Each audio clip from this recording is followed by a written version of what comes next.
Muito bem, essa é a Conexão Futura ao vivo aqui pelo canal Futura. E em todo o mundo, mais da metade das mulheres economicamente ativas, ou seja, 52% das trabalhadoras já sofreram assédio sexual, segundo a Organização Internacional do Trabalho.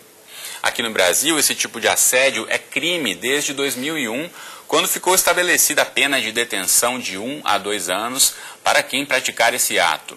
Em relação ao assédio moral, existem vários projetos tramitando no Congresso Nacional, mas ainda não há no Brasil uma lei federal que o criminalize.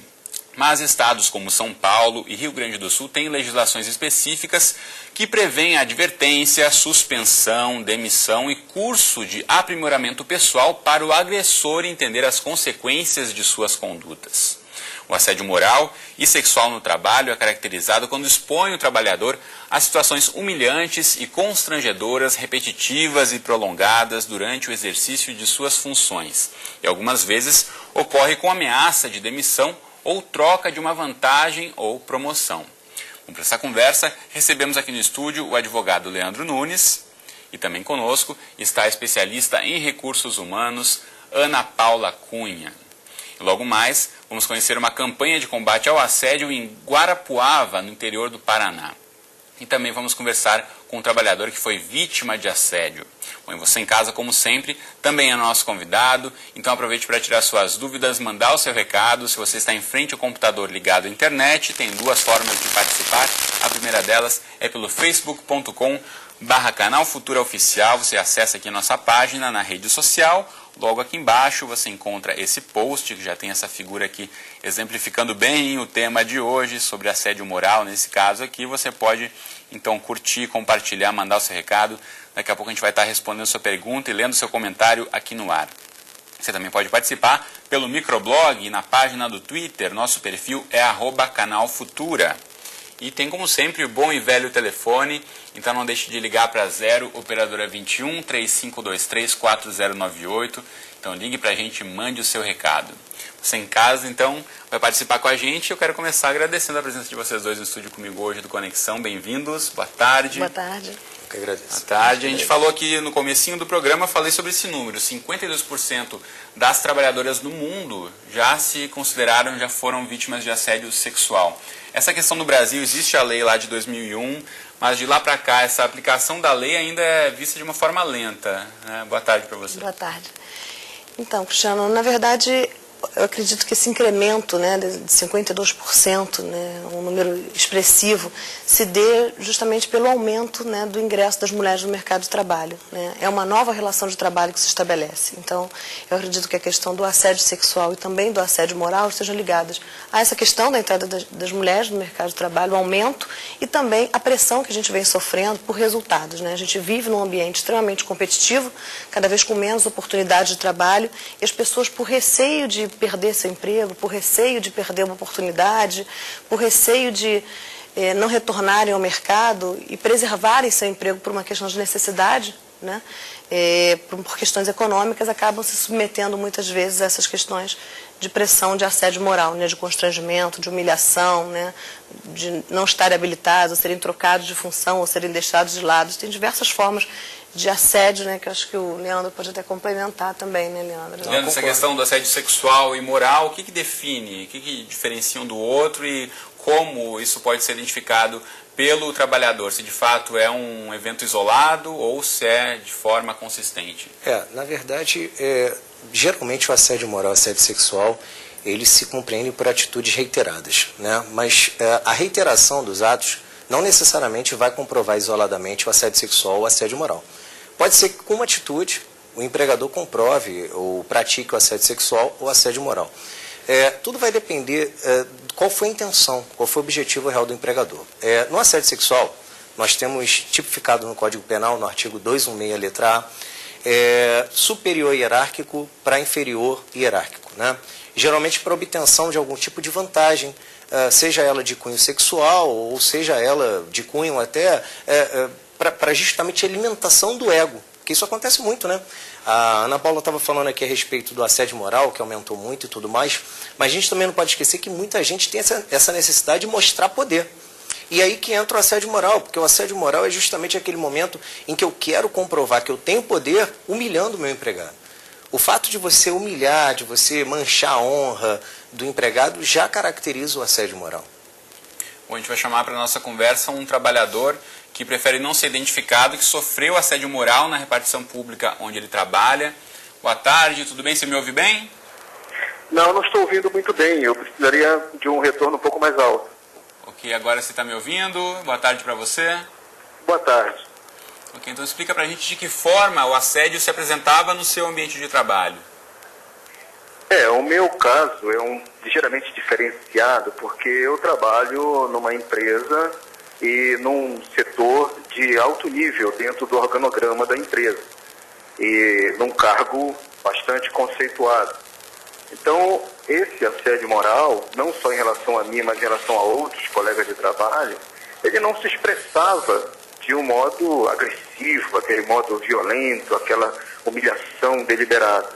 Era uma coisa bem mais subjetiva, mas que nos trazia a situação de sermos menosprezados, sermos, de certa forma, também humilhados, no sentido que havia perseguição.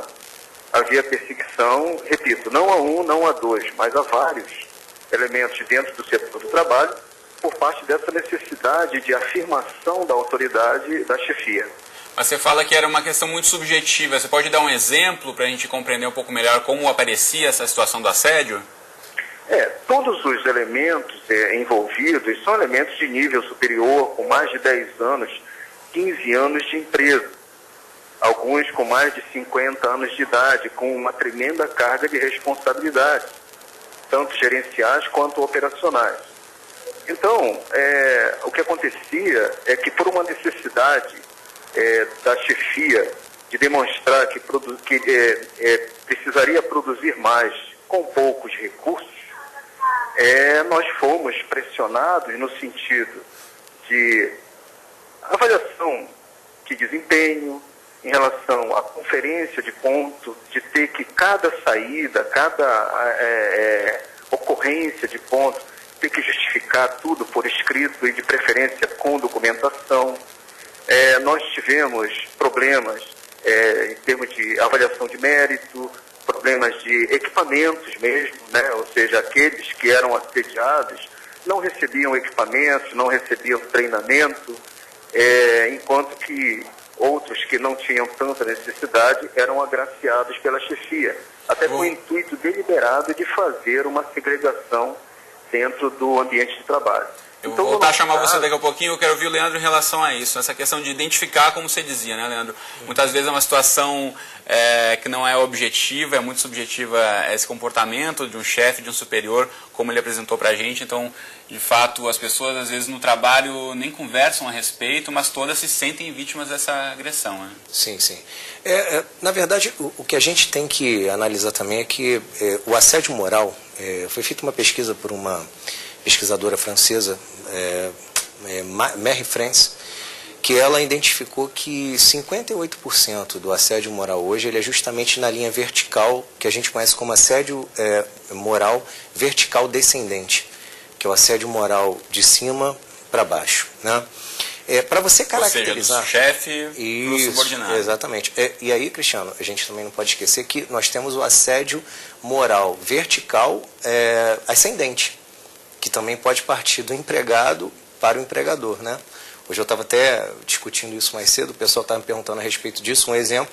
Eu até disse, o empregado tem conhecimento de um segredo do empregador e exige do empregador algum tipo de vantagem para justamente não identificar, para não contar aquele segredo. Nesse caso, o empregado também está assediando, no caso, o empregador, né? Só que o mais comum, salvo engano na pesquisa dela, eu acho que 1% só do assédio moral era por parte do empregado. Então a grande maioria, de fato, é o chefe por parte do empregador. E eu acho que resume bem isso aí que o nosso participante disse, porque eu não preciso efetivamente identificar a humilhação expressa, né? Pode ser que eu esteja sendo humilhado de uma forma íntima, de uma forma subjetiva, como ele colocou, e isso atrapalha a execução dos serviços. Eu acho que o grande ponto-chave é esse, é atrapalhar a execução dos serviços. Né, Ana Paula? É você atrapalhar o desempenho, a qualidade do trabalho, o ambiente de trabalho e, consequentemente, a produtividade, né, do trabalhador e os resultados da empresa.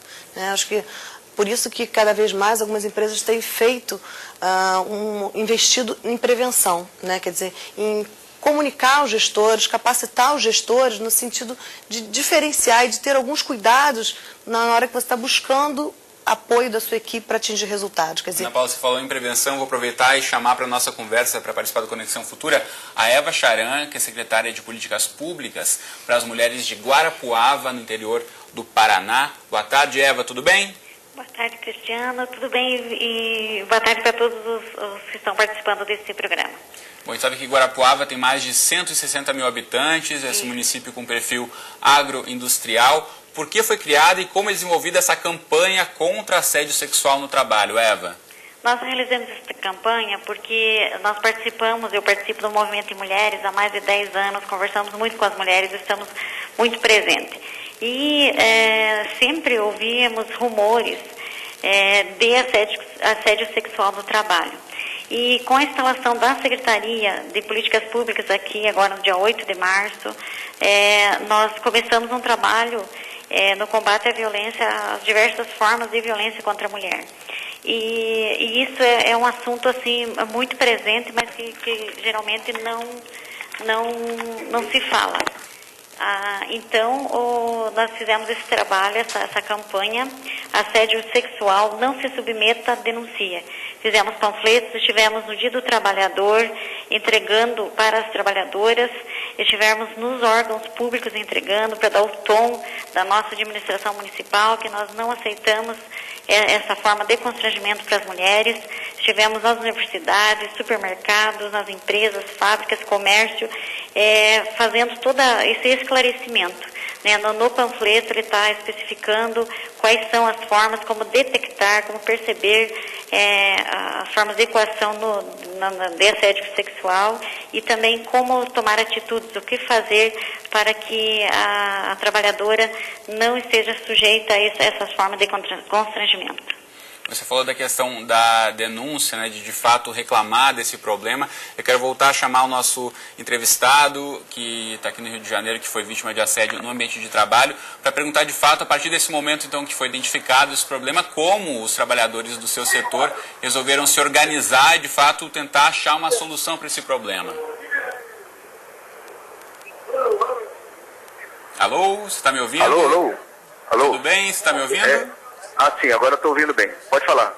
Não, pergunto a você, a gente estava participando agora há pouco, a Eva, lá do interior do Paraná, falando sobre a questão da mobilização das pessoas em buscar ajuda. Eu quero saber no setor da sua empresa, de que forma, a partir desse fato identificado entre você e outros trabalhadores, como vocês se organizaram para buscar ajuda e tentar mudar essa situação.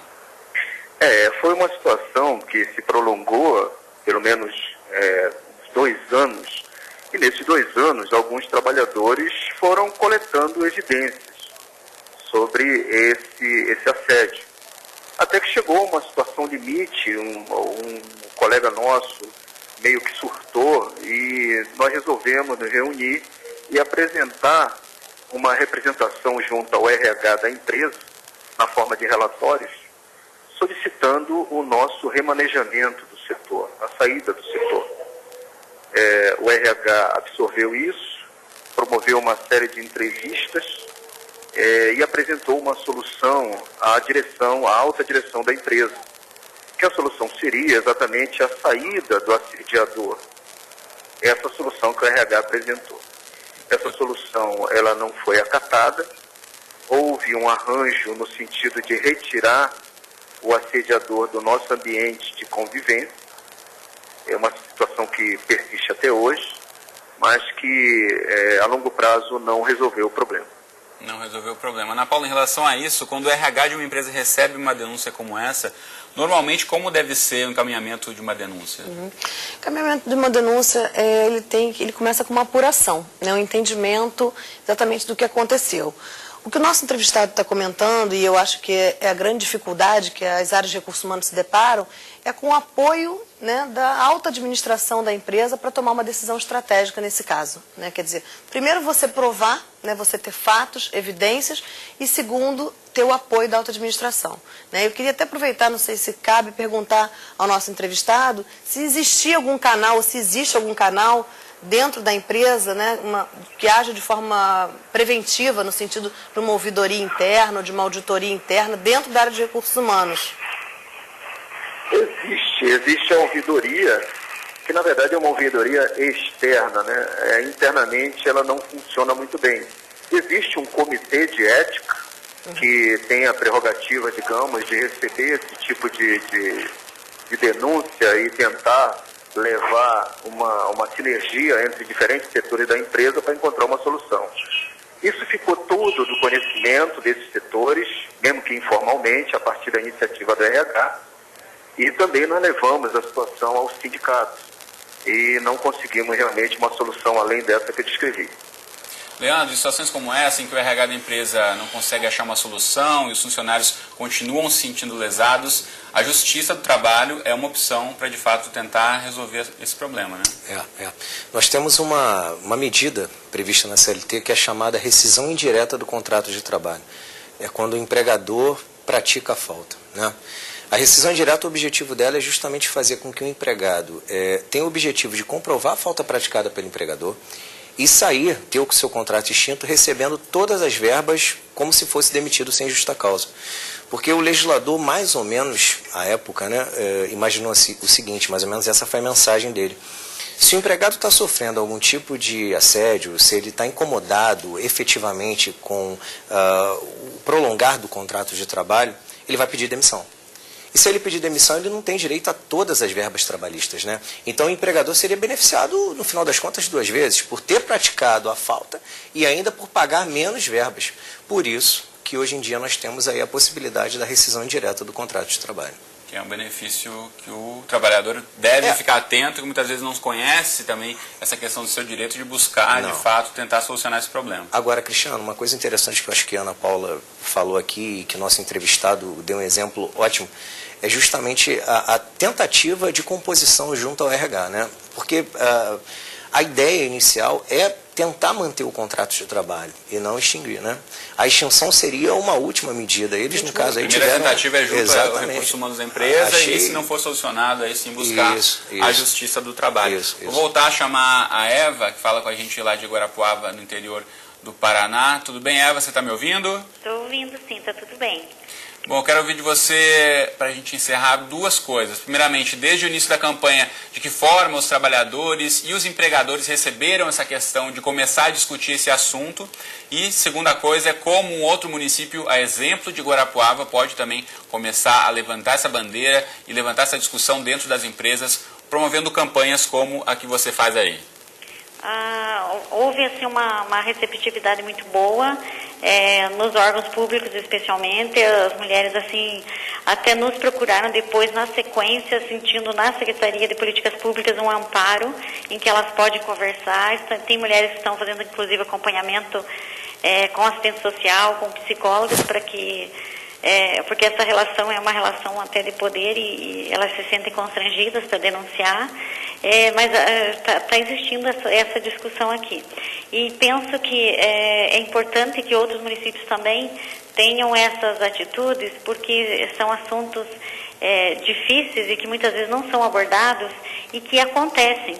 Então, quando a gente tem a atitude, a ousadia de falar esses assuntos, não deixar ficar debaixo do tapete, as mulheres e os trabalhadores estão sendo contemplados nos seus direitos.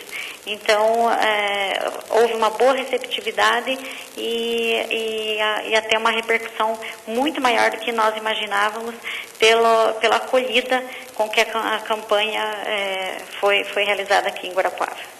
Muito bem, então, Eva Charel, muito obrigado por participar do Conexão Futura e parabéns pelo trabalho. Boa tarde. Boa tarde, muito obrigada.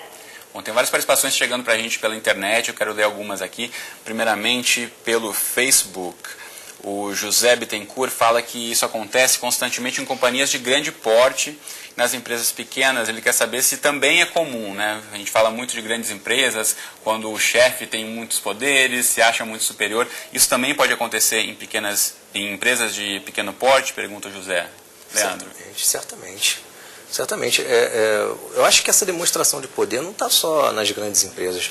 Concorda, Ana Paula? Também. Concordo. Eu acho que, na verdade, o que vai definir é a mentalidade, né, a concepção dos donos. Às vezes, uma empresa de pequeno porte, de origem familiar, se os valores dessa organização forem, né, de valorizar o poder, de não ter uma boa comunicação, de não valorizar o empregado, você pode ter esse tipo de assédio. Bom, mais participações aqui do Wanderson também pelo Facebook. Ele diz que a hierarquia profissional, o poder do cargo não deve e não pode ser ferramenta para isso, que é preciso denunciar, então faz esse apelo, que é exatamente esse é o serviço que a gente quer prestar aqui no Conexão. Também o Rodrigo Falcão pelo Twitter, ele pergunta, quando o chefe cria uma atmosfera de competição entre o grupo, pode ser considerado assédio moral, Leandro? Depende. Porque eu estava até conversando isso com a Ana Paula agora há pouco. Acho que a competitividade hoje em dia, né, essa competição entre os empregados, a exigência, a pressão... Metas estipuladas por muitas empresas, hoje em dia, até por força, com infelizmente, do mundo capitalista e tudo mais, isso tende a acontecer. Agora, ela não pode gerar o que a gente chama de mal-estar entre os empregados. Porque uma coisa que eu esqueci até de citar naquele momento é que nós também temos o assédio moral horizontal, que é o assédio moral que acontece entre os próprios empregados, né? Então eu não posso, de repente, criar um tipo de competição que vai fazer com que o empregado acabe, de repente, cometendo qualquer tipo de atitude constrangedora em relação ao outro. Bom, mais participações aqui do Henrique Silvino pelo Facebook, diz que é uma pena esses casos acontecerem constantemente no Brasil. E ele fala em respeito à punição, que deveria ser mais rígida, né? A gente falou no começo do programa sobre assédio sexual, que já existe uma lei, assédio moral, por ser um pouco mais subjetiva a identificação. Você acredita, Ana Paula, que uma legislação mais efetiva poderia diminuir, ou de fato é a mudança de comportamento, é a consciência de cada um que vai mudar essa realidade? Não, eu acho que uma punição realmente, né? E eu acho que uma maior comunicação, né? Eu acho que esse trabalho que está sendo feito no município de Guarapuava, acho que é o tipo de trabalho que compartilha a informação. Então, acho que com mais informação e com uma punição adequada, acho que são dois elementos, ferramentas chaves para a diminuição dos casos. Muito bem, infelizmente o nosso tempo está acabando, então quero agradecer ao nosso personagem, nosso entrevistado, que participou por telefone com a gente. Obrigado, boa tarde para você e espero aí que a situação melhore na sua empresa, que de fato alguma solução seja encontrada para melhorar essa situação. Obrigado. Obrigado, boa tarde para você. Bom, aos dois, obrigado pela companhia aqui, por ter respondido as perguntas do pessoal em casa. Algumas outras não conseguiram ser respondidas, mas o bate-papo continua online, ali depois na rede, no Facebook do canal Futura. Então, obrigado a vocês. Obrigada. Boa tarde. Boa tarde. Obrigado pela companhia. A gente volta a se encontrar então amanhã, ao vivo, 2h30 da tarde, no Conexão Futura. Como sempre, eu espero você. Até lá.